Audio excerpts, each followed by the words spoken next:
I've always loved camping. There's something about getting away from the noise of the city, the hum of traffic and constant buzz of screens, and just being out in the quiet of nature.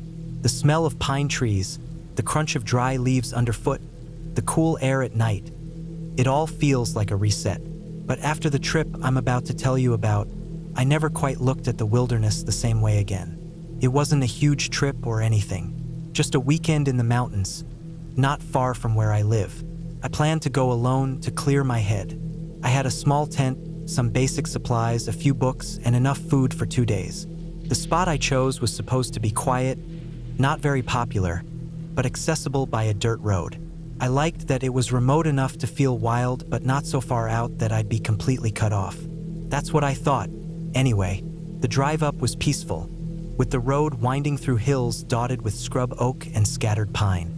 It was early spring, but the days were already warming up, and the scent of dry earth mixed with fresh green shoots filled the air. I remember stopping at a small clearing just before the campsite to take a picture of the view. A wide valley stretching below, hazy in the afternoon sun. Felt perfect. This was going to be a good trip.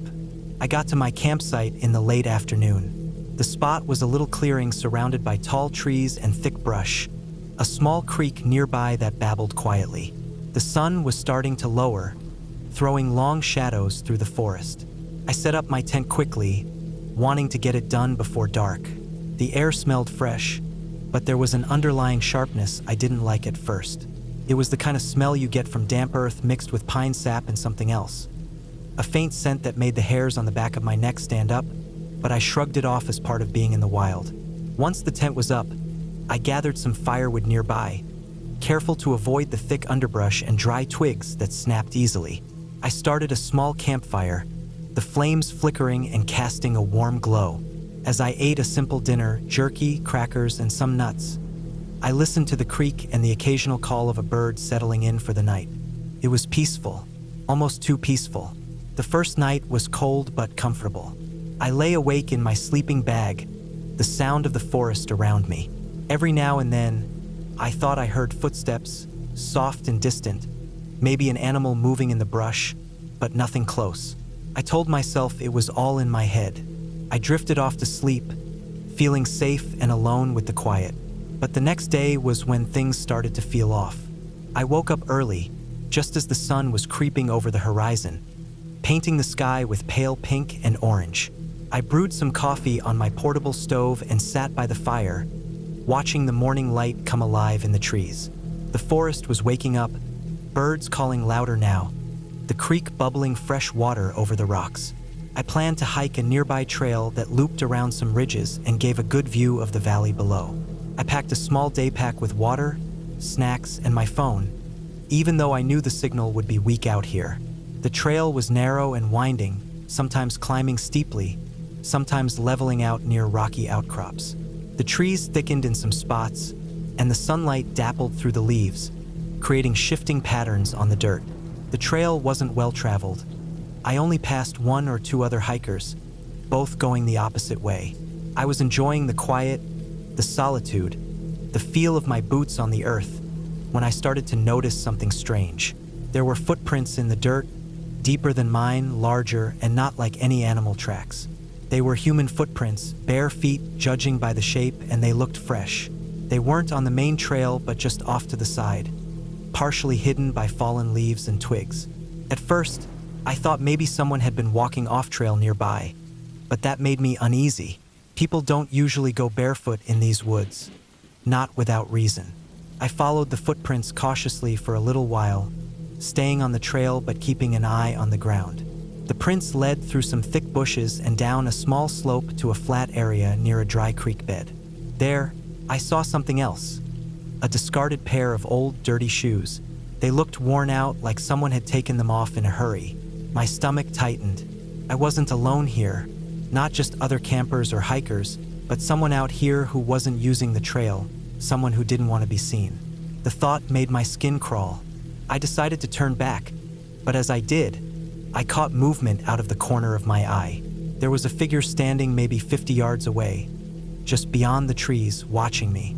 He was tall, thin, with messy hair, and he wasn't wearing any clothes. My heart jumped so hard it felt like it might burst. I froze, eyes wide, trying to make sense of what I was seeing. The man didn't move. His expression was hard to read, but there was something cold and empty in his eyes. He looked angry, or maybe just exhausted and desperate, but definitely not friendly. He didn't say anything. He didn't even acknowledge me openly. He just stood there watching. I wanted to run. I wanted to scream, but my body was frozen with fear. I thought about animals, the bears, the mountain lions, the snakes, that are the usual threats in the woods. But none of those felt as terrifying as this man. He was unpredictable, unbound by any rules, and worse, he was human. I slowly started to back away, trying to keep my eyes on him without making sudden moves. My breath was shallow, and my heart pounded in my ears. I didn't want to turn my back or run and risk provoking him, but I also needed to get away. I kept moving backward, step by careful step, until I reached the main trail. From there, I broke into a run, boots pounding on the dirt, leaves crunching underfoot. I didn't look back. My mind was racing with every possible scenario, none of them good. When I finally got back to my campsite, I was shaking. I grabbed my phone and called a friend, explaining that I was leaving right away. I didn't want to be out here alone another minute. The friend offered to come get me, but with no signal, all I could do was pack quickly and get on the road. The drive back was tense and silent. I kept checking my rearview mirror, half expecting to see the same man following me on foot. But there was nothing, just the road stretching ahead and the trees passing by. That night, safe in my apartment, I kept replaying everything in my mind. The strange footprints, the shoes, the naked man watching me from the woods. I couldn't shake the feeling that if I had stayed one more hour, things could have turned bad. Not because of the animals or natural dangers, but because sometimes the scariest thing out there is just another person. In the end, the trip taught me something important. Nature can be beautiful, but it can also be unpredictable and dangerous in ways you don't expect. You can prepare for the weather, the terrain, the wildlife, but you can never be sure about the people you might run into. Sometimes, the real threat isn't the mountain lion or the rattlesnake. It's the unknown person who chooses to walk those woods alone, with no respect for others, no warning, and no sign of what they might do. Since that trip, I've been more careful. I don't hike alone in remote areas anymore. I check in with friends, carry extra safety gear, and always trust my gut if something feels off. That feeling in the woods, the one that makes your skin crawl, is worth listening to. Because when you're alone in the wilderness, the unexpected isn't always a bear or a storm. Sometimes, it's a man you never saw coming. I never thought I'd learn so much from just a simple night hike. My brother and I had been out camping for a couple of days in a pretty remote spot not far from home. The kind of place where the forest closes in, the stars stretch wide overhead, and the only light at night comes from the moon or your campfire. We were both into hiking and exploring, but usually stuck to trails during the day. This time, we decided to do something a little different, a night hike. We wanted to see the forest in a different light, literally and figuratively. Most people carry flashlights or headlamps when they hike after dark. We didn't. It wasn't because we wanted to be reckless or show off. We just wanted to experience the night with our natural eyes, to see how well we could rely on our own senses without gadgets. Felt like a challenge. Felt raw and real. The sun was gone when we set off, swallowed by the horizon and replaced by a sky full of stars. The moon was thin, just a crescent, barely lighting the forest floor. The air was cool, crisp, and the kind of quiet that fills your ears like a heavy blanket. No city hum, no cars, just the occasional rustle of leaves and distant calls of night birds. The trail underfoot was soft dirt, mixed with scattered pine needles and small rocks. I remember how strange it felt at first, stepping out without a flashlight. My eyes had to adjust. At first, I could barely see the trail, just vague shadows and shapes. But after a few minutes, my vision sharpened in the darkness. It was eerie, but also beautiful. The trees stood tall and silent like dark sentinels. The path twisted between them, sometimes rising over roots or dipping into small hollows. My brother was right behind me. He's a little younger, more cautious than me usually, and I could tell he was tense at first. His steps were careful, slow. I could hear him breathing quietly, the sound of his boots on the dirt, the soft snap of twigs. We didn't say much, but the silence between us felt comfortable. We were both alert, feeling the night around us, listening to every small sound. The hike went on for maybe an hour or so, winding deeper into the forest. We followed the trail markers, which glinted faintly under the starlight. At one point, we crossed a small creek. The water was dark but clear, and the sound of it trickling over stones was soothing.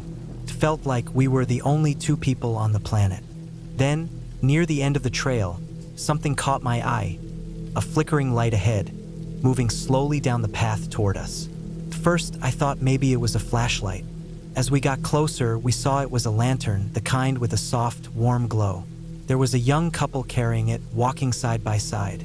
They looked comfortable and relaxed, bundled up in jackets and hiking boots, but the lantern gave them a slightly old-fashioned, almost out-of-place look. We waved at them as we got within about 50 feet. The couple waved back, and we smiled, feeling a little more connected in the vast dark woods. We kept walking past them, but then, just as we were about 10 feet away, I suddenly heard a sharp, startled scream from the woman. It wasn't a yell for help or fear of danger, but a sudden, loud, "Oh my GAWWWD," that broke the quiet like a crack of thunder. My brother and I froze. It was such an unexpected sound in the stillness of the night. I looked at the couple, trying to figure out what was wrong. The woman looked shocked, almost frightened, and I could see the man behind her glancing at us with wide eyes. For a moment, I thought maybe I had something on my face, like dirt or a bug. But then I realized what was happening. We were walking without any lights. No flashlights, no headlamps, just the moon and our natural night vision. The couple said later that they hadn't seen us until we were right on top of them, only about 10 feet away. In their lantern light, which barely reached more than a few feet, we had appeared out of nowhere like ghosts in the dark. That was the moment it hit me. Natural night vision is far better than artificial light in the dark forest, at least when it comes to seeing further ahead. Our eyes had adjusted completely, allowing us to pick out shapes and movement far before the lantern's glow would have revealed us. But that advantage came with a cost. In the dark, without a flashlight, we looked strange. We were silhouettes, shadowy figures moving silently among the trees. Our faces and bodies were mostly hidden in the night, and suddenly, to the couple with their lantern, we were terrifying. They had no idea who or what we were until the last second. After that, the hike back to camp felt different. My brother and I talked about what had happened, even though we didn't speak out loud. We both understood that we just learned a valuable lesson about night hiking, about how light changes perception and presence. I thought about how, in the dark, being invisible can be an advantage, not just for hikers who want to enjoy the night quietly, but also for anyone who might want to avoid being seen, whether for innocent reasons or not. That thought made the hairs on the back of my neck stand up, because if we could be so startling and unsettling to people just by being there in the dark, what about the others? The people who don't want to be seen but might be watching you just as carefully? I remembered the quiet rustling in the brush earlier, the sense that we weren't alone out there, not just other campers or hikers, but maybe someone else moving through the woods, keeping to the shadows, avoiding the light. The thought made me keep my guard up the rest of the night. We packed up camp early the next morning, and on the drive back, I kept replaying the experience in my head. There's something deeply unsettling about being suddenly visible in the dark, even when you're just a person out for a hike. The way people react, the surprise, the fear, the confusion, reminded me that the wilderness isn't just home to animals and trees. It's also home to other humans, some of whom you don't know and can't predict. From then on, I made a rule for myself and my brother. If we hike at night, we use lights. It's safer for everyone. It lets people know who we are before we get too close. Keeps the wilderness less frightening, less mysterious in a good way. But part of me still thinks about that night, about how in the dark, without lights, we became shadows. Unknown, unpredictable figures moving silently through the forest. That feeling of invisibility, the power and the danger it holds, still lingers with me. Because when the lights go out, you don't just lose sight.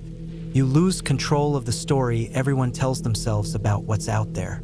And sometimes that story is the scariest thing of all. I never thought a simple camping trip could turn into one of the most unnerving nights of my life. We went out as a group of friends, just a few tents scattered around a small clearing deep in the woods. It was supposed to be easy, relaxing by the fire, swapping stories, maybe catching some fish at the nearby creek. Nothing fancy, just a weekend away from the noise of the city and the endless stress of work. We set up camp late in the afternoon. The sun still warm but starting to dip behind the tall pine trees that surrounded us like silent giants. The air smelled like fresh earth, pine needles, and smoke from the fire as we cooked our dinner. Everyone was in good spirits, laughing, sharing beers, lighting up sparklers for fun. The night sky stretched overhead, pure black except for a scatter of stars that twinkled cold and distant. We pitched our tents in a rough circle, a few feet apart, enough to have privacy but close enough to call out if something went wrong. Mine was on the far side of the clearing, near a cluster of bushes and a fallen log. It was a small two-person tent, easy to set up and pack away. I was glad for the quiet spot. I liked the feeling of being wrapped in nature but also a little alone, away from the chatter. As the night deepened, some of us headed off to bed early. I was tired but decided to sit by the fire a little longer, just soaking in the calm. The firelight flickered against the trees, throwing strange shadows. The forest around us was alive with small noises, crickets chirping, the distant hoot of an owl, the occasional rustle of leaves. It was peaceful but also mysterious, the kind of quiet that makes you listen a little harder. I was just about to crawl into my tent when I noticed something odd. A faint sound coming from the far side of the clearing, near the tents. At first, it was just a faint sniffing, a quiet rustling as if something was moving carefully around the tents. My heart kicked up. I looked toward the sound but saw nothing at first, just dark shapes among the shadows. I thought maybe it was an animal, maybe a raccoon or a fox, curious and sniffing around for scraps. It wasn't unusual. Wildlife often comes close to campsites at night, drawn by smells of food or the warmth of a fire. But then I heard the sniffing again, more deliberate, closer now. It was low and steady, like a dog sniffing its way around something. That made me uneasy. The sound didn't belong to any animal I recognized. It was something else, something larger, more careful. I stood up slowly and walked toward the sound, trying to be quiet. The fire was dying down, but the glow still lit the clearing just enough for me to make out shapes. I kept moving toward the tents, my heart pounding with a mix of curiosity and fear. That's when I saw it. A figure crouched low by one of the tents, close enough that I could see the outline of a man's face in the shadows. He was sniffing around the tent's entrance like he was hunting or searching for something. My first thought was that it was some kind of animal, but this was no animal. The man looked tense, focused. He wasn't making much noise except the sniffing, trying to stay hidden in the dark. He wore dark clothes that blended with the night, and his hands were steady as he probed the ground near the tent. My breath caught.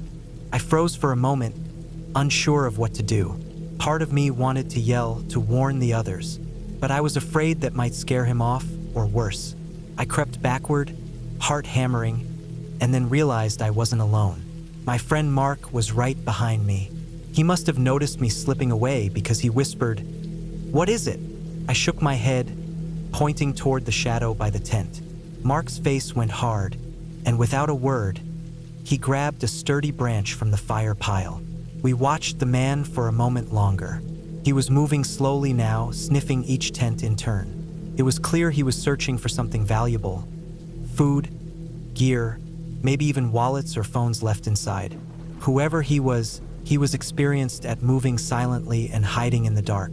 Mark's grip tightened on the branch. I could see his jaw clench. Then, as quietly as possible, we moved closer. The man didn't notice us until Mark's voice broke the silence with a sharp shout.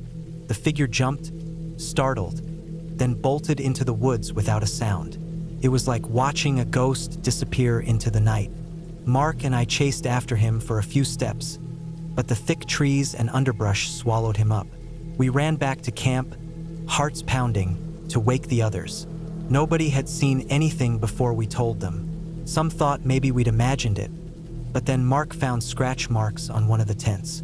The zipper was slightly undone, a small hole chewed near the bottom. Someone had been trying to get in. It was clear we had an intruder in the middle of the night, sneaking around, sniffing out tents like a predator stalking its prey. The rest of the night was tense and restless. We double-checked our gear, moved valuables close, and kept a fire going bright and loud. Nobody slept much. In the morning, we found more signs. Footprints near the edge of the clearing, broken branches where the man had hurried through the woods, and small piles of trash or leftovers dumped near the tents. It was obvious he'd been there before, maybe coming back over several nights. The idea that someone had been sneaking into our camp, possibly with bad intentions, made the forest feel less friendly. The same quiet woods that were peaceful by day felt dangerous and uncertain now. What scared me the most wasn't just the fact that someone was there. It was how close we'd come to not noticing him at all. If Mark hadn't been watching, if he hadn't shouted, that man might have gotten away with it. He could have taken our phones, our wallets, even personal stuff. We didn't know what he wanted or what he would have done if he was caught. That night changed how I think about camping and wilderness trips. It reminded me that the outdoors is beautiful but also unpredictable.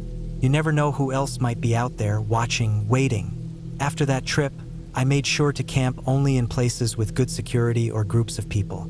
I carry a whistle and pepper spray now, and I never leave my gear unattended. I still think about that man sometimes, about how he moved silently, how he sniffed our tents like an animal. It's a reminder that danger isn't always obvious or loud. Sometimes it's quiet, patient, and waiting for the right moment. And sometimes it takes just one friend paying attention to stop something bad from happening. Sitting by the fire, the last of the daylight fading behind the trees, I felt a quiet calm settle over me.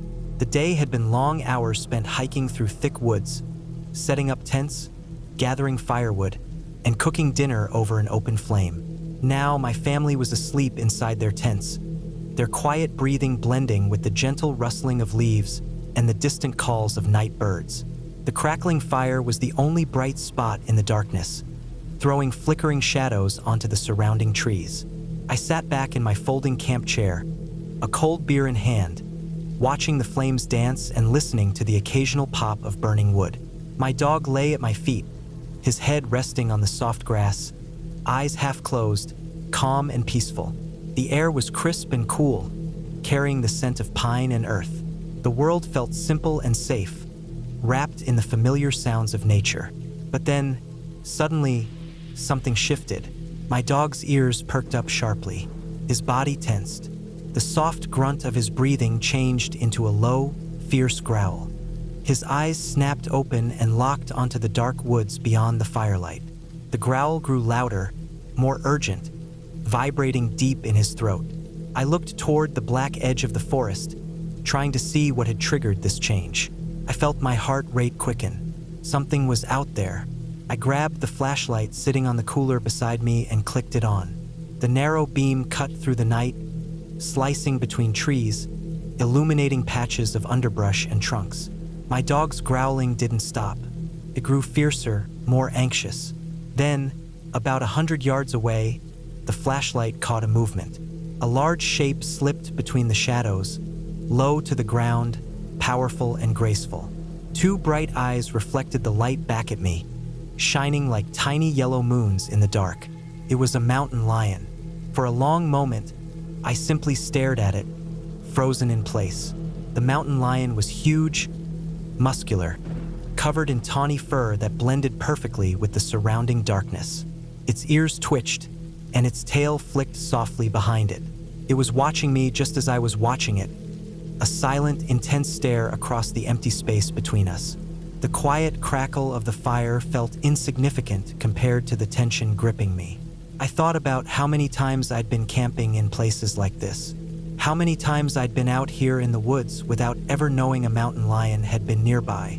How many times had I been sitting by a campfire, relaxing with a beer, while a predator was lurking just beyond the firelight. The thought was unsettling. I had always respected the wilderness, but now I realized just how little I truly knew about it. I had taken for granted the sense of safety that came with a fire, the illusion that light and noise kept the wild at bay. But that was just a fragile boundary, easily crossed by creatures born to move unseen. I held the flashlight steady, careful not to startle the mountain lion. My dog remained alert but stopped growling, standing firm by my side. The animal watched me for a moment longer, then turned silently and melted back into the shadows. The forest seemed to hold its breath again. I sat back down slowly, my hands still shaking slightly. The fire had shrunk to glowing embers, and the night had grown colder. I felt a new respect for the wilderness, and a deep awareness that I was sharing this space with creatures I would rarely see but who were always there, watching. I finished my beer in silence, feeling more connected and yet more cautious than I had before. That night, as I crawled into my tent and listened to the sounds of the woods, I understood something new. Camping isn't just an escape from the world. It's a chance to witness a part of it that is alive, wild, and quietly watching back. From that night on, every camping trip carried a deeper meaning. I packed my gear with care. I stayed alert even in the quiet moments, and I carried a quiet respect for the invisible eyes that might be watching from the dark. Because out here, in the wilderness, you're never truly alone.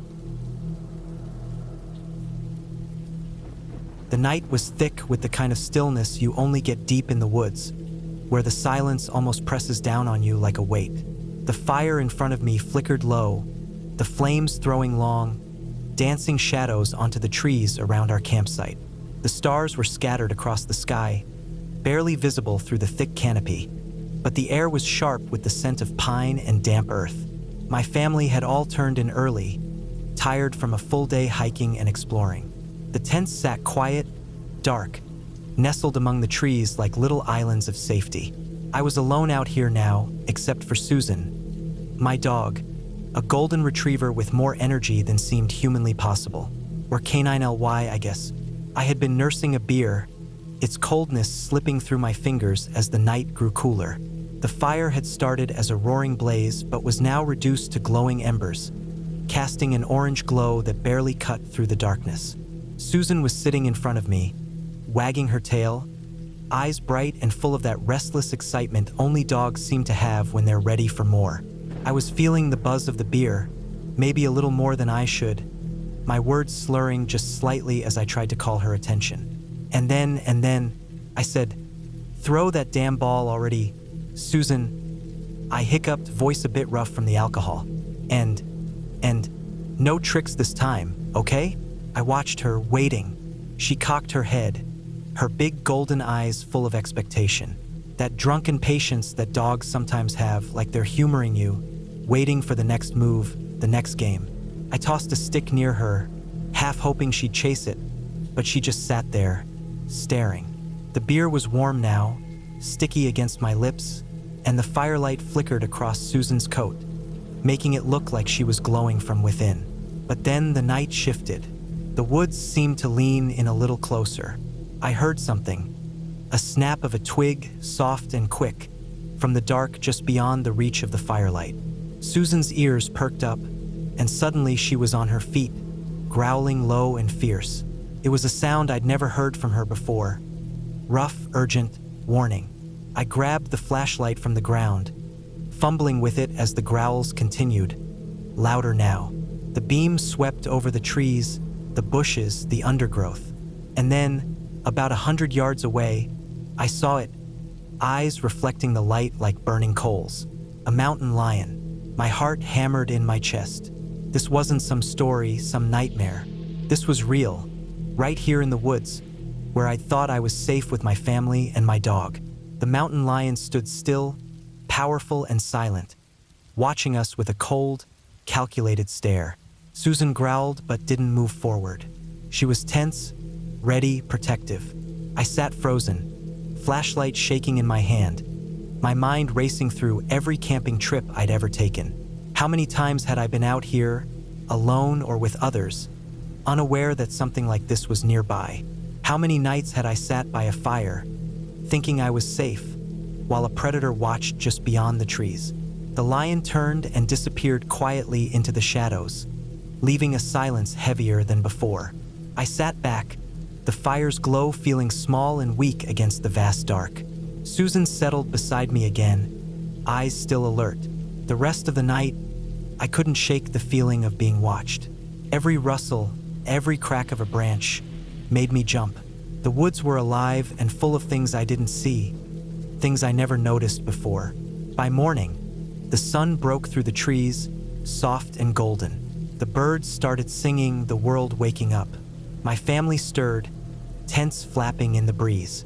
But for me, the night had changed something. Camping wasn't just fun or peaceful anymore.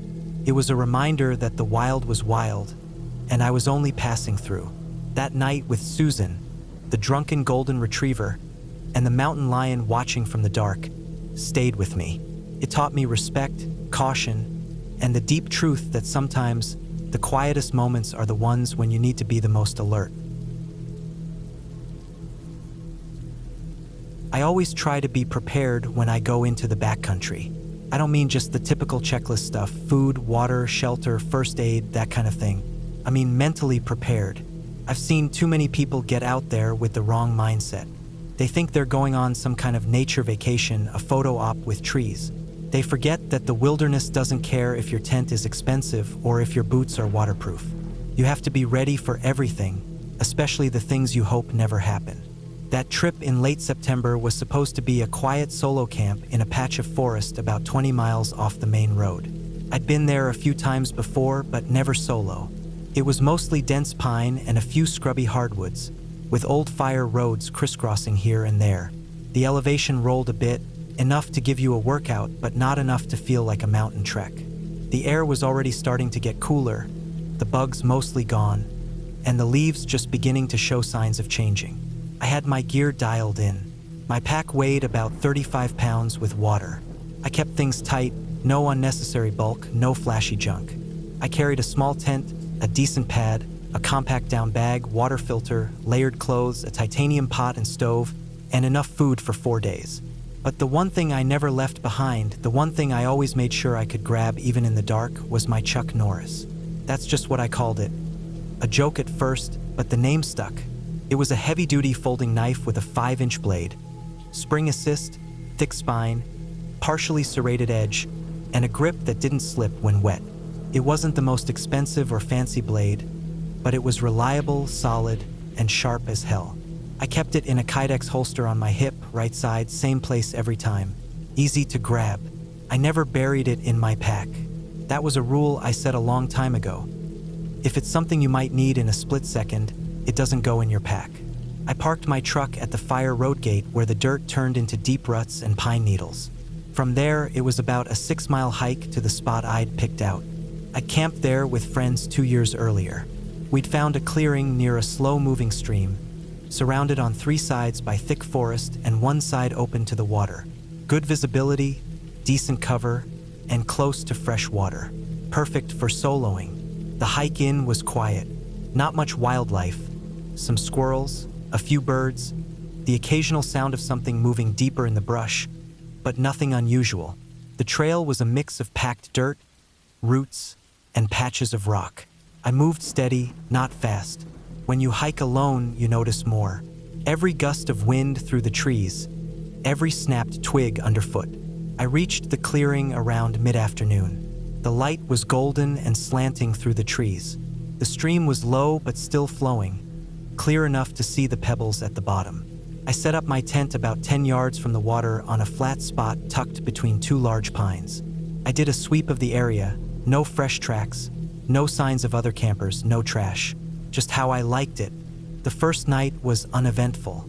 I made a small fire, boiled water, ate a freeze-dried meal that tasted better than it had any right to, and tucked in early. The temperature dropped fast once the sun went down. I woke up a few times from the cold, but nothing bad, just the kind of chill that makes you cinch your sleeping bag tighter. The second day I spent exploring a bit. I followed the stream north for a couple of miles, filtering water as I went and just moving slow. Around noon, I stopped to eat on a boulder that jutted into the water. While I was sitting there, I noticed something across the stream, a boot print, faint but there. It wasn't mine, too far from where I'd stepped and angled wrong. I looked around but didn't see anyone. No sound, no movement. Still, it made the back of my neck prickle. I took mental note of it and moved on. That night, I felt off.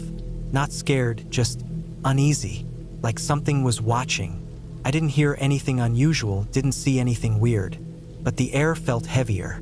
Could have been nothing, just my brain getting too much space to think. Still, I went to bed with my knife unsheathed, right next to my sleeping bag. I kept the fire small but burning. I didn't fall asleep easily, and when I did, I stayed half awake, listening. It was just past 2 a.m. when I heard the first sound. A branch snapped, not far, maybe 20 or 30 feet away. Not the kind of snap that happens from wind or a squirrel. This was deliberate, slow. I stayed completely still. My heart picked up, ears straining. A minute passed, then another. Nothing. I sat up slowly, every movement controlled. I had my knife in my hand. My light was within reach, but I didn't turn it on. I didn't want to give away my position unless I had to. I just listened. Another snap. This one closer. I crawled to the edge of the tent and opened the flap silently. The fire was low, barely embers now. I could see maybe 10 feet in any direction. Beyond that, it was black. Then I saw movement. Just a flicker, something moving between the trees, just at the edge of the clearing. I froze. My first thought was a bear. My second was a person. Neither one made me feel better. I waited. The movement stopped. I couldn't hear breathing or footsteps, but something was there. I could feel it. 15 minutes passed, maybe 20.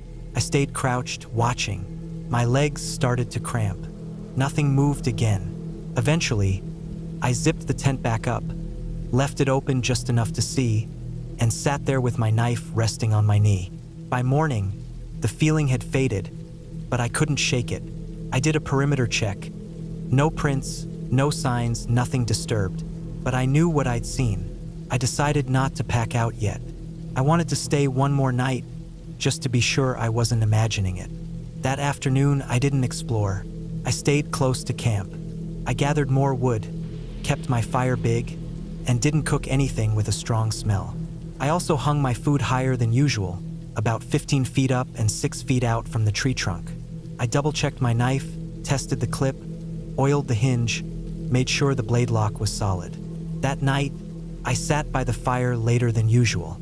The air felt heavier again, like the trees were pressing in. I heard a few noises, sticks breaking, distant rustles, but nothing close. Around midnight, I turned in, but I didn't sleep. At 3:14 a.m., I heard it again. Not a snap this time, footsteps. Soft, deliberate. I knew it wasn't an animal.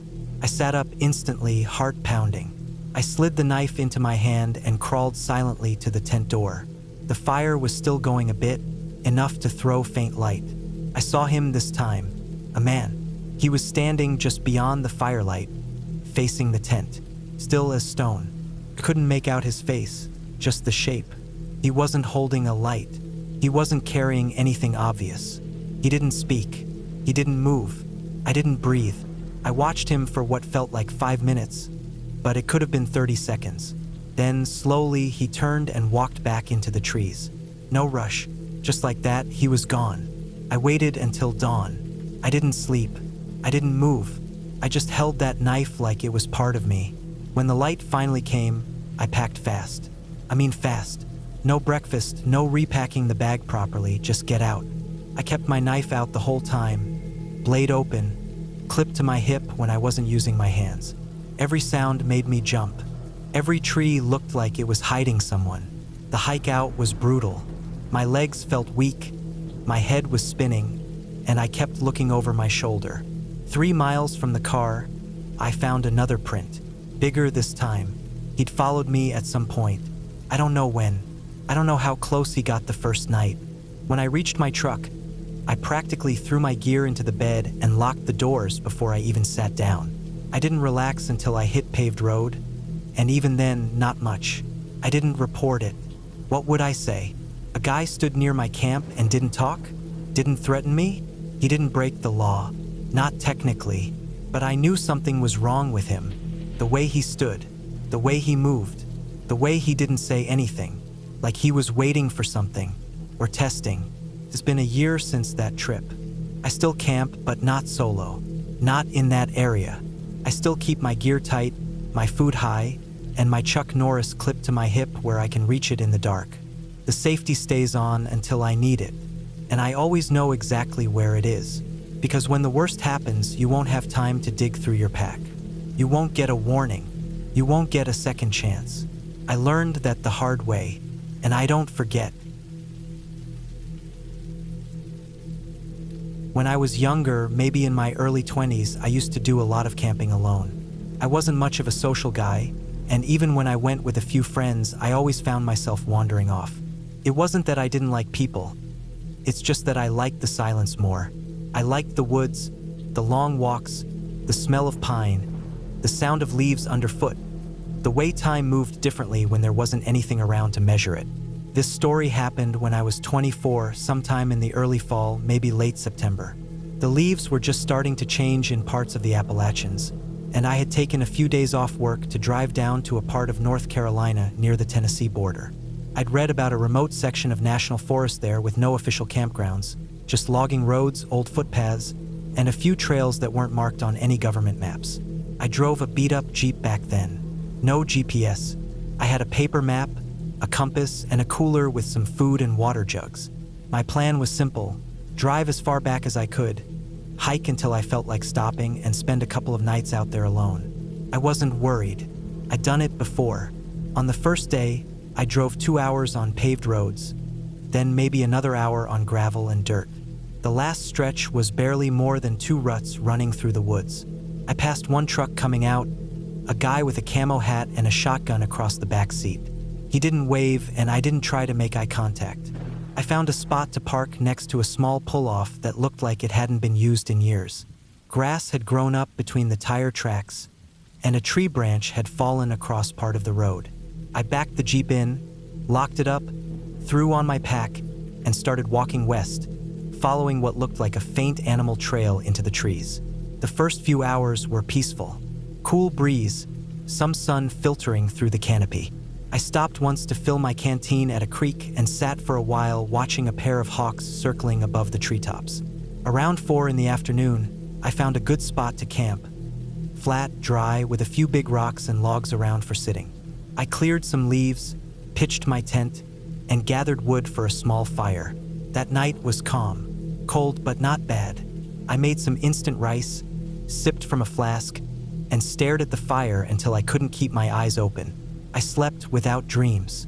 The second day, I went deeper. I left my tent and most of my gear behind. Just carried a light day pack with water, snacks, my knife, and a flashlight. I wanted to explore a ridge I'd seen on the map that curved around the valley to the south. I figured I'd hike out 5 miles, turn back around mid-afternoon, and be back before sunset. The ridge was harder to reach than I expected. The trail disappeared after a mile or so, and the terrain got steeper, covered in thorny underbrush and slick patches of clay. I had to stop often to catch my breath and pick ticks off my pants. The deeper I went, the more overgrown it got. No recent foot traffic, no game trails, just wild forest. Around noon, I reached a narrow slope that dropped into a hollow between 2 hills. It was shaded, damp, and strangely quiet. No birds, no insects, just the sound of water dripping somewhere. I moved slow, careful with my footing. That's when I smelled it. A sour, sickly sweet smell. Not natural. It reminded me of rotting fruit, old beer, and something burnt all at once. I followed it down into the hollow and saw it. It was a still, an old one, but not abandoned.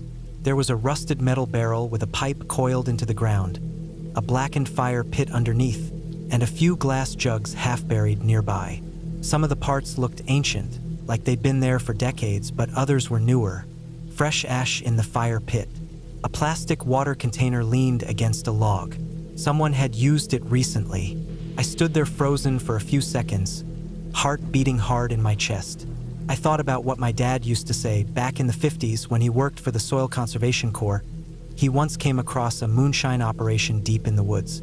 He told me that was the most afraid he'd ever been. Moonshiners didn't like strangers, and they especially didn't like anyone who might be from the government. They had a reputation for being violent, even deadly. I remembered that as I stood there, barely breathing. I hadn't made a sound yet. I hadn't touched anything. I turned slowly, scanning the trees, looking for movement. I didn't see anyone, but the forest felt different now, like I was being watched. I backed away, careful not to step on any dry twigs or loose rock.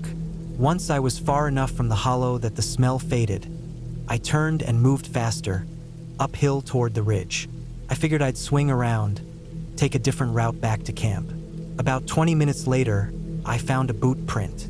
It was fresh, deep, bigger than mine, maybe size 12. The tread was thick like a work boot. It wasn't mine, and it was heading in the same direction I'd just come from. I stopped, looked around. Nothing. No sound, no movement. I crouched low behind a tree and waited. Then I heard it. Branches snapping, leaves crunching. Someone was walking through the woods. Not fast, not quiet. They were maybe 100 yards behind me, following the same path. I didn't wait to see them. I cut off the trail, moving through the brush, uphill again, trying to stay out of sight. My heart was pounding now. Every few steps I stopped to listen. Whoever it was, they weren't trying to hide. Their pace was steady, confident. I don't think they saw me. Not yet. I changed course again, heading northeast, away from the ridge and back toward my camp in a wide arc. I moved fast but careful, avoiding open areas. I heard the steps fade behind me, then come closer again, then fade. By the time I reached camp, the sun was low. My legs were shaking. My shirt was soaked with sweat. I didn't light a fire. I didn't eat. I just packed up what I could, took down my tent, and stuffed everything into my pack. I knew I couldn't hike all the way back to the Jeep in the dark. It was still too far, but I also knew I couldn't stay there. I hiked another 2 hours with my headlamp on low, taking back roads through the trees, climbing over deadfall, crossing creeks. I didn't stop until my legs gave out and I found a wide tree with a hollow base to curl under. I didn't sleep much. Around 2 a.m., I heard something out there again. Faint sound. Wood knocking. Not animals. Not wind.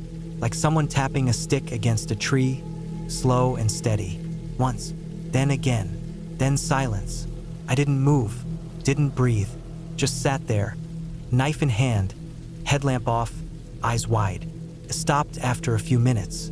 I waited until first light, then got up and started hiking again. I reached the Jeep around 10 the next morning. When I got there, the first thing I noticed was that someone had wiped the windshield clean. Just a handprint swipe through the dust. Not enough to trigger the alarm, just enough to let me know they'd been there. I got in, locked the doors, and drove. Didn't stop until I hit a gas station 2 hours out. I never reported it, never said anything. Who was I gonna call? Local sheriff in the mountains to say I stumbled into someone's still? That I was maybe being followed? That someone walked near my Jeep in the night? I just didn't go back. That part of the forest, whatever was going on out there, it wasn't meant to be found. Sometimes when I think about it now, it's not even the still that gets me. It's the handprint, the quiet knock, the slow pace of the steps behind me, the way the woods felt when I realized I wasn't alone, the way whoever it was never rushed, never spoke, never showed themselves. They didn't want me there, and they let me know it just enough to make sure I didn't come back. And I haven't, not once. I'm not from an area where stumbling across something like a still deep in the woods is even possible. I grew up in a suburb where the closest thing to wilderness was the county park down the road with a pond and some ducks. I'd never even thought about moonshining or backwoods distilleries until I started reading stories from hikers online. Some of them sounded wild. People hiking in the Appalachians who found strange setups in the middle of nowhere, sometimes guarded, sometimes long abandoned. I didn't know if they were true or just exaggerated campfire tales, but I couldn't stop thinking about it. It stuck in the back of my head like a splinter. So when I planned my first serious solo backpacking trip through the southern Appalachian Mountains, the idea crept back in. I wasn't expecting to actually see anything like that, but I did wonder what I'd do if I did. I figured most of those places were either long gone or deep enough in the woods that only someone who knew the land well would ever find them. And I didn't know the land at all. The plan was simple: a week-long loop through a lesser-known section of the southern Appalachians, with 5 nights out. I'd research the trails carefully, avoiding the crowded areas and sticking to the more isolated stretches that cut through thick forest and crossed remote ridges. I wasn't chasing views. I wanted peace, solitude, the kind of quiet you can only get when you're way off the grid. The first few days went about how I expected. A little rain, a lot of sweat, but good weather overall. I didn't see many people, just a few other hikers on the first day, then nothing but birds, trees, and the occasional rustling in the underbrush after that. I made camp each night tucked away from the trail, always checking for signs of animals or loose terrain. I kept things simple: eat, set up, sleep, move on. It was on the 4th day that things started to change. The trail I was following wasn't maintained that well. It was more of a suggested path at that point. The markers were old and hard to spot, and some sections were overgrown. I had my GPS and I wasn't worried about getting lost, but it slowed me down. Around mid-afternoon, I came to a fork that wasn't on the map. One trail curved left and kept climbing the ridge I was following. The other dipped down into a hollow that was thick with trees and almost no undergrowth. Just big trunks spaced far apart and a lot of shade. The kind of place that looked quiet, maybe too quiet.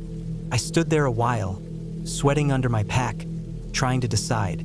The left trail looked washed out, muddy. I didn't want to fight through that. The right side looked easier going, and according to my GPS, it looped back toward the trail I'd be on by evening. I figured it'd just save me time. That was a mistake. I followed the hollow path. It dropped quickly and felt cooler almost immediately. The trees were tall and older than most I'd seen on the trip. It was dead silent in there, except for the crunch of my boots and the occasional creak of branches overhead. The trail didn't seem like it got much use. It narrowed quickly, and at times I wasn't sure if it was a real trail at all or just a deer path. But it was going the direction I needed, so I pushed on. About an hour into that stretch, I started seeing signs that someone had been out there before, just not recently. A broken shovel handle leaning against a tree, an old beer can half buried in the dirt. Then a small clearing, maybe 30 feet across, with a fire pit in the center, surrounded by 3 short logs arranged in a triangle like makeshift benches. There were some charred bits of wood in the fire pit, but they were old, crumbly, and weather-worn. I stopped to take a break there, took my pack off, sat for a bit, drank some water. I noticed the stillness again. No birdsong, no insects, just air and trees.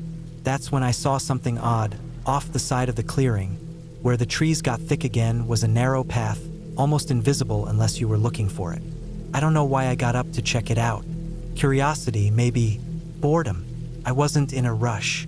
The trail was narrow and hemmed in by branches, but it was definitely man-made. You could see the subtle signs: broken twigs at shoulder height, rocks stacked to the side, faint wear on the earth. It twisted through the trees for maybe 200 yards before it opened up into another clearing. This one was different. In the middle of that clearing was what looked like a small shed. It was weathered and gray, with a slanted metal roof and no windows. A pipe extended from one side and vanished into a rusted barrel lying on its side. Nearby were 2 more barrels, both upright, with hoses running out of them and into the ground. There was a blue tarp half buried under some leaves, weighed down with stones. It was old but not ancient, sun-bleached, a little torn. Took me a few seconds to realize what I was looking at. A still. I didn't want to believe it at first. It seemed surreal. I walked the perimeter slowly, careful not to touch anything. The barrels were metal, dented but intact. The shed had a padlock on the door, though the wood around the lock was starting to rot. I couldn't tell how old the whole setup was, but it didn't look totally abandoned. There was no moss on the barrels, no spiderwebs across the shed door. Someone had been here in the past few years, maybe even months. I felt a tightness in my chest I couldn't explain. I wasn't scared exactly, but I felt watched. I turned around a few times, scanning the trees. Nothing. No movement. Still no birds. I backed out the way I came, slow and quiet. My boots felt too loud, my pack too heavy. I didn't like how the air felt, like it was thicker now, closer. I got back to the first clearing and didn't stop. I pushed hard up the next ridge, checking my GPS every 10 minutes, wanting distance. I found a campsite high up, near a rocky outcrop, and set up quickly. I didn't make a fire that night, just ate a cold meal and stayed low. Every little sound in the dark felt like it was too close. The next morning, I moved fast. I planned to finish the loop early and be out by the next night. But mid-morning, I noticed something strange. A fresh boot print in the dirt, heading the same direction I was. It wasn't mine. It was from a bigger boot with a deeper tread. I followed it for about a mile before it veered off into the brush. I kept walking. My skin felt cold even though the sun was out. Later that day, I found another set of prints, different size, heading in the opposite direction. I didn't stop to investigate. I made camp early that night, more out of exhaustion than anything. I pushed hard all day and my legs were burning. I picked a spot farther from the trail than usual, back behind a low ridge and into a grove of pines. I thought the trees might help block the wind and give me cover. I set up the tent, laid out my bag, and didn't even bother with dinner. Just drank water and laid down, listening. Somewhere around midnight, I woke up. I didn't know what had woken me at first. It wasn't a sound exactly, just a feeling, like I wasn't alone. I stayed still, ears straining. Then I heard it, footsteps, not fast, slow, deliberate, on the ridge above. I held my breath. The steps crunched softly on the dry needles, moved a little, then stopped. Then again, a few more, then stillness. I waited, 10 minutes, maybe more. Nothing. Eventually I heard them again, heading away this time. Not rushing, just leaving. I didn't sleep the rest of the night. At dawn, I packed up and hiked the last stretch out without eating. I didn't stop to rest, didn't check the map, just followed the GPS and kept my head down. When I reached the road and saw my car still where I left it, I didn't feel relief. I felt exposed, like I'd gotten away with something. When I got home, I looked up stills in that region. Turns out it's not that rare. A lot of those woods have been used for moonshining for decades. Some of the stills are long abandoned. Some aren't. Some are protected by people who don't want you near them. And the farther you go off the marked trails, the more likely you are to stumble into something you shouldn't. I don't know who was out there that night, or if they saw me at the still earlier. I don't know if those boot prints were theirs, but I know I wasn't supposed to be there. I was just a guy from the suburbs playing backpacker in someone else's territory. I still go hiking now, but I stick to the marked trails. I stay away from shortcuts, avoid strange clearings, and I always camp near others when I can. Whatever I saw out there, whatever I almost found, it wasn't meant for me, and I've got no interest in ever finding it again. I went camping alone in the mountains of eastern Kentucky in early October, sometime before the first frost, but late enough in the season that I figured I wouldn't run into too many people. The air was crisp, the leaves were turning bright orange and red, and the days were just cool enough to hike for hours without overheating. I'd been planning the trip for weeks, studying old logging roads on topo maps and checking the weather every day leading up to it. I wanted to be far out. No campsites, no traffic noise, no marked trails. Just me, a pack, and the woods. I left my truck at the end of a washed-out gravel road around noon and hiked west, cutting through a patch of dense hardwood forest that hadn't seen any real maintenance in decades.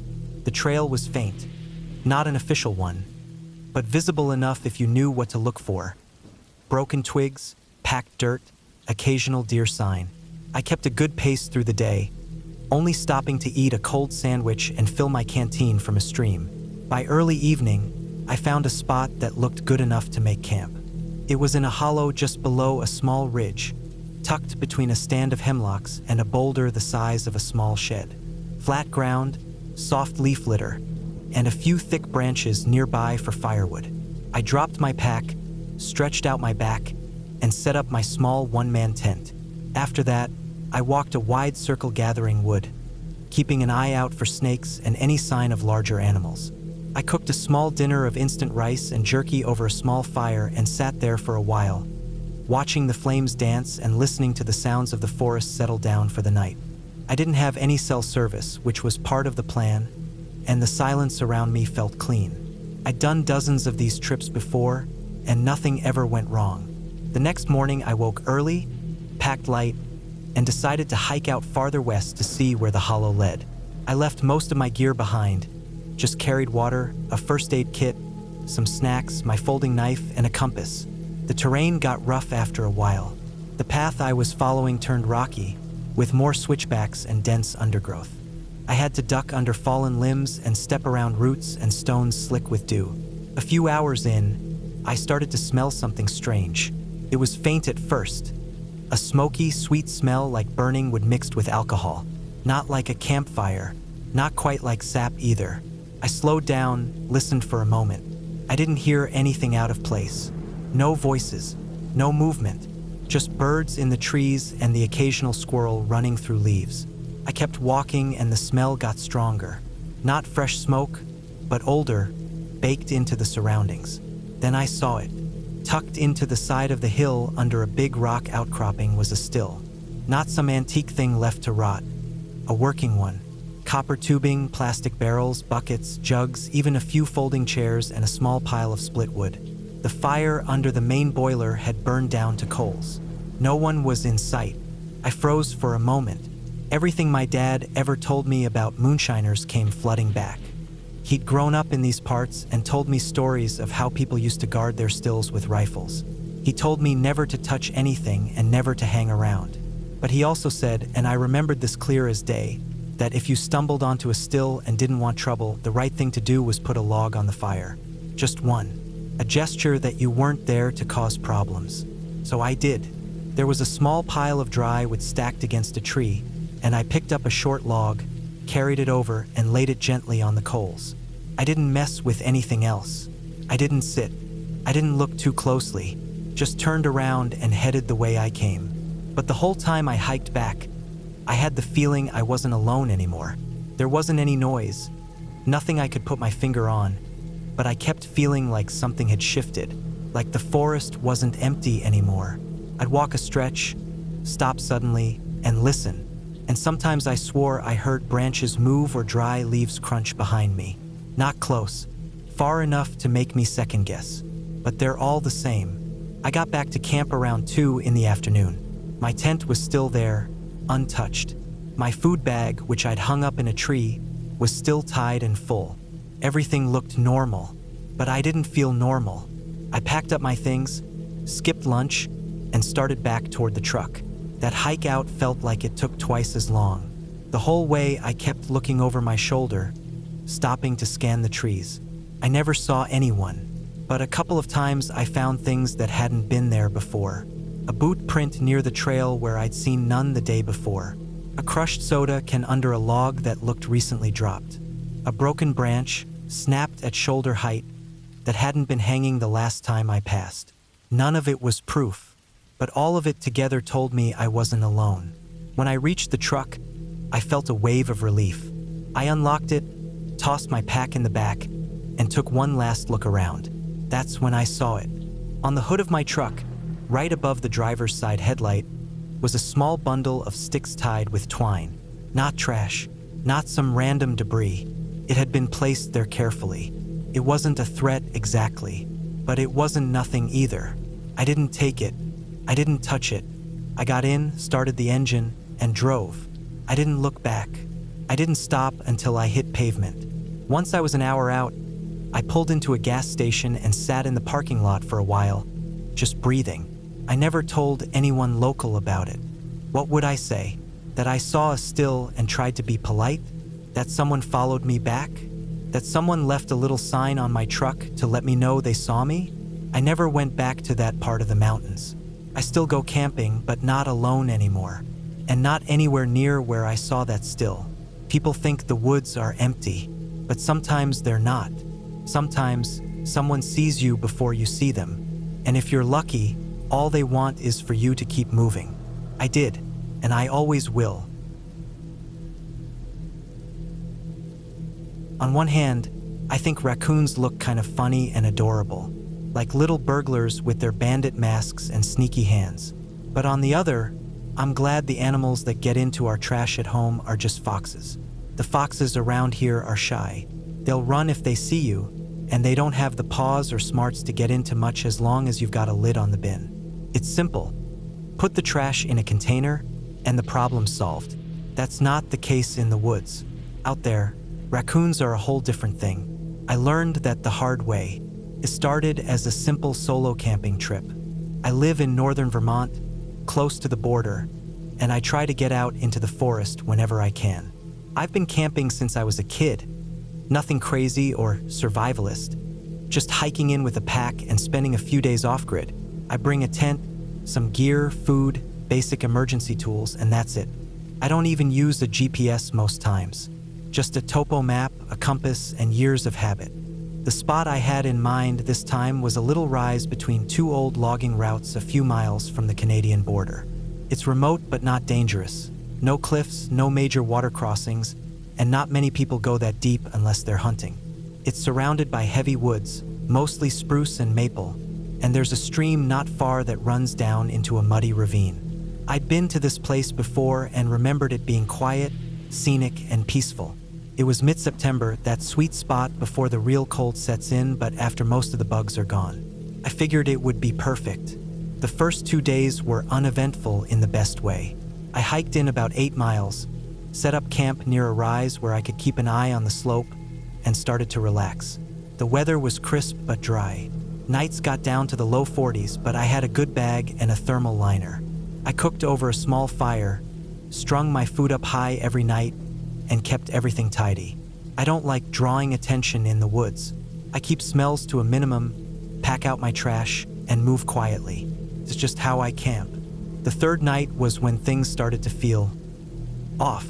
It was just after midnight when I first woke up. I didn't hear a specific noise, just a shift, a change in the way the forest sounded. If you've ever slept outside alone, you might know what I mean. There's this rhythm to the night. The insects, the wind through the trees, the creak of old branches. When something enters that space, an animal, a person, you don't always hear it directly. Sometimes, it's the absence of noise that wakes you. And that's what happened to me. I lay there still in my sleeping bag, not moving, my ears strained. I thought maybe I'd imagined it. Then I heard the rustle, soft like something moving through pine needles. It wasn't far, maybe 20 feet away. Then something clinked, not loud but sharp, like metal on metal. That got me moving. I sat up slowly, unzipped the tent just enough to poke my head out, and looked into the dark. My small fire had gone down to coals, but the moon was out and cast enough light that I could make out shapes. At first, I didn't see anything. Then my eyes adjusted, and I spotted it. 2 raccoons. One was standing on the lid of my cook pot, the other was at my pack. My main pack, the one I'd been using during the day. It was zipped up, but the raccoon had its paws on the zipper. It was pulling at it. I'd seen raccoons before, even had one get into a cooler at a campground once, but I'd never seen one work a zipper. I unzipped the tent the rest of the way and stepped out. The raccoons didn't bolt. They looked up at me but didn't run. That gave me pause. Usually animals flee once you show up. These ones didn't. I made myself big, waved my arms, and stepped toward them. Finally, they scattered into the dark.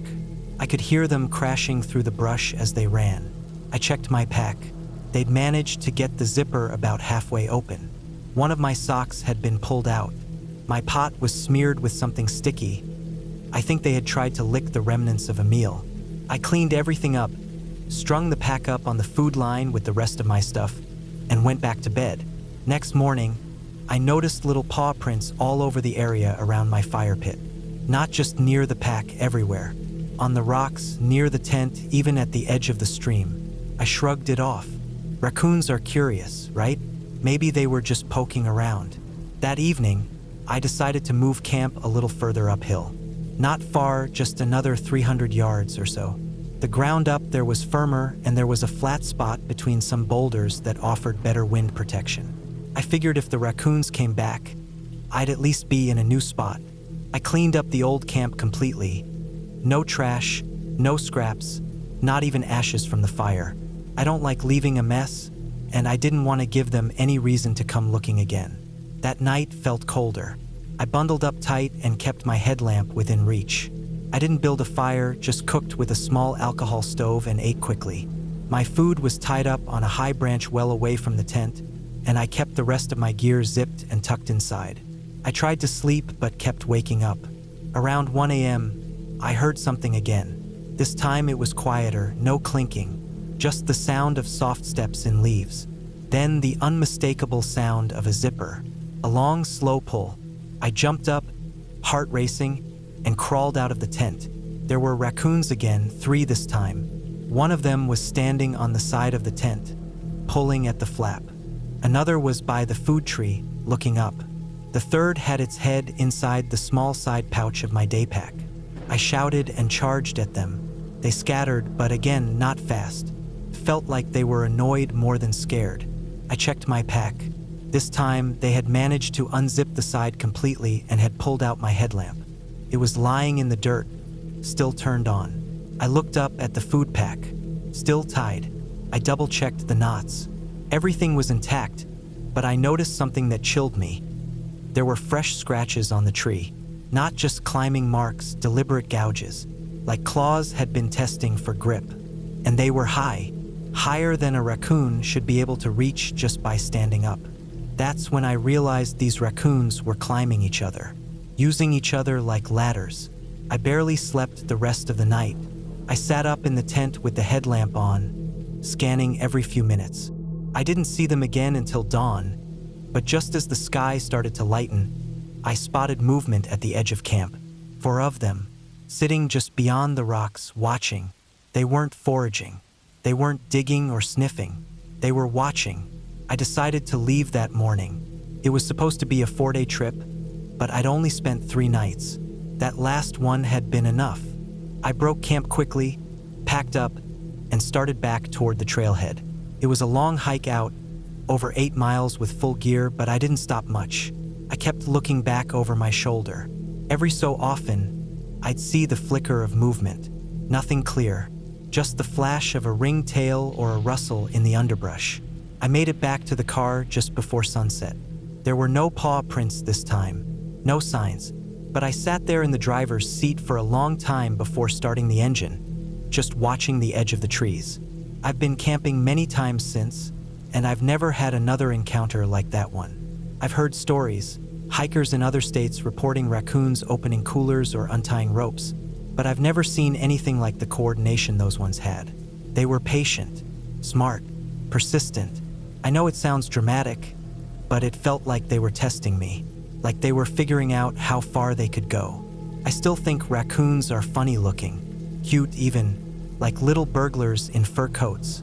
But now, when I see one, whether it's digging in a trash can or waddling across a road, I can't help but picture those 4 in the woods, sitting just outside the firelight, waiting, watching. And every time I take the trash out at night and see a fox dart away at the sound of my footsteps, I'm thankful.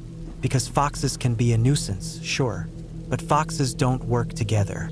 Foxes don't climb each other to reach knots. Foxes don't unzip bags. Foxes don't watch, not like those raccoons did. And I hope to God I never run into that same group again.